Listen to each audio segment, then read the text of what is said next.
पुराणों में शालिग्राम पत्थर को भगवान विष्णु का ही साक्षात स्वरूप माना गया है। इसकी कथा अत्यंत पवित्र और रहस्यमयी मानी जाती है। ऐसा विश्वास है कि जिसकी भी पूजा में शालिग्राम समाहित हो जाए, वहाँ लक्ष्मी का स्थायी निवास होता है और जीवन में दुर्भाग्य दूर हो जाता है। शालिग्राम की उत्पत्ति की कथा का संबंध भगवान विष्णु, देवी तुलसी और असुर राजा जालंधर से जुड़ा हुआ है। एक समय की बात है, असुरों में जालंधर नाम का एक पराक्रमी राजा था।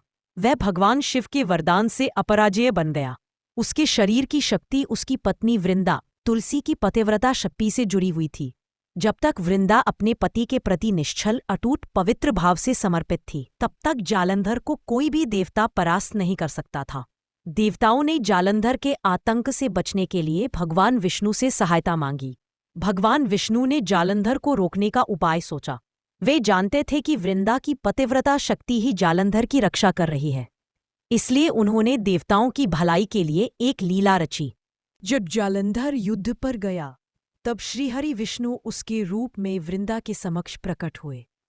वृंदा ने अपने पति का ही रूप समझकर उनका स्वागत किया।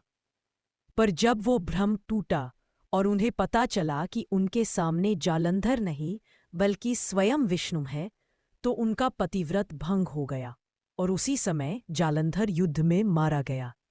वृंदा को अत्यंत दुख और क्रोध हुआ। उन्होंने भगवान विष्णु को श्राप दिया, हे नारायण, आपने मेरे पतिव्रत का हरण किया है, अतः आप पत्थर के समान निर्जीव हो जाए। वृंदा की श्राप का तुरंत प्रभाव हुआ और भगवान विष्णु शालिग्राम रूप में पत्थर बन गए। वृंदा के पतिव्रत की शक्ति इतनी महान थी कि श्राप सुनकर भी विष्णु मुस्कुराए। उन्होंने वृंदा को वरदान दिया, हे देवी, तुम तुलसी के पौधे के रूप में जन्म लो और मेरी पूजा में तुम्हारा स्थान सदैव सर्वोच्च रहेगा। मेरे शालिग्राम रूप के साथ तुम्हारी तुलसी सदैव पूजित होगी। जिसके घर में शालिग्राम और तुलसी दोनों विद्यमान होंगे, वहां मैं स्वयं निवास करूंगा। वृंदा तुलसी रूप में प्रकट हुई और भगवान का शालिग्राम स्वरूप गंडकी नदी के तट पर स्थापित हुआ। कहते हैं कि